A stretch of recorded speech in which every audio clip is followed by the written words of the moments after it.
So, I bought this tent mainly for two reasons. One, for novelty. I think it's a cool idea. Here, I think what we've got here isn't a tent, not a hammock. It really is something new. I'm sure everyone has at some point waken up in a tent during or after a thunderstorm with the bottom of their tent completely soaked, your sleeping bag completely soaked, your backpack completely soaked. That's a problem for me almost every time I go camping. And this theoretically does solve that problem.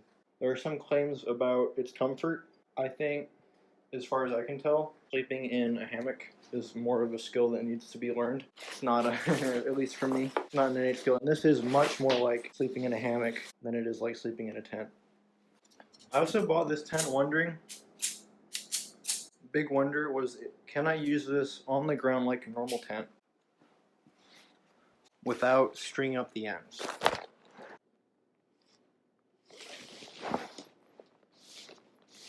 The answer there, I think, was a resounding maybe. I haven't tried to sleep. I've set it up on the ground here, but I haven't tried to sleep in it. This isn't a great demonstration. I did stake it in, and you can stake it in outside. I don't want to set this. It's not worth it for me to set it up outside, but you can stake it in. Oh, maybe we can set it. Oh, we can put it on the couch.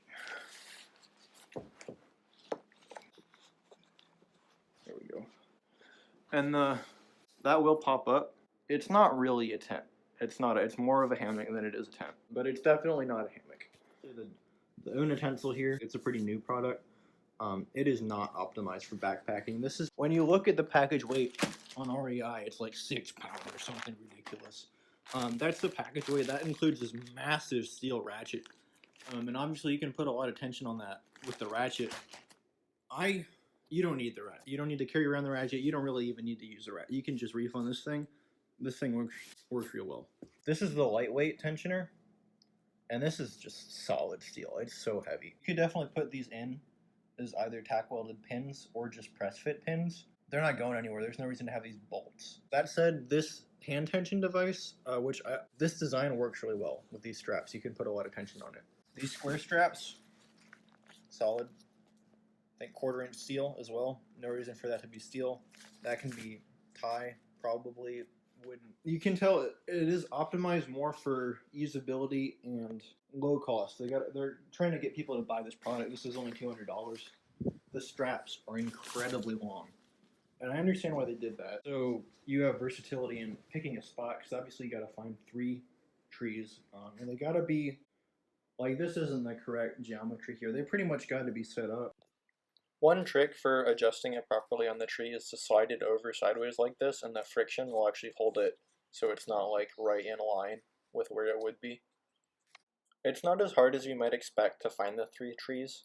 There is a little bit of adjustment in the angle, and in a forest where I'm at, in Allegheny National Forest, or in a place like the Ozarks, or anywhere with a medium-sized tree cover, you're not really going to see any problems looking around for a camp spot. And again, you don't really have to worry about what's on the ground, so it gives you that extra layer of flexibility.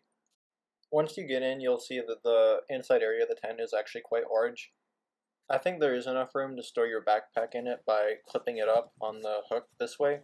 That was the best way I had to store my backpack. Obviously this isn't a full-size backpacking backpack, but I think that there would be room in the tent to store it and sleep pretty comfortably. The first time I set it up, I had it just dangling here like a hammock with no tension on the straps, and it really sags a lot when it's set up this way.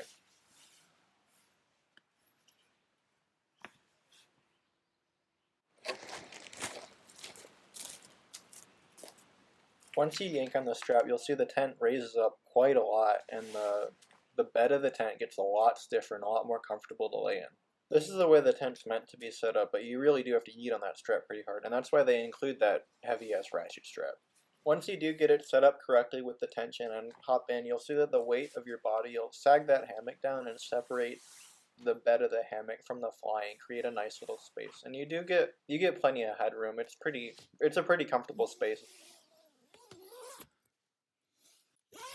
You do want to try and get it level and straight as possible so that you sag in the center of the hammock instead of trying to slide out one side or the other. That can make it kind of uncomfortable to sleep at night. It is pretty much right at 10 minutes to set up and to take it down. There's a lot of fiddly bits, and depending on how much adjustment you want to do, it could probably take a bit longer than that.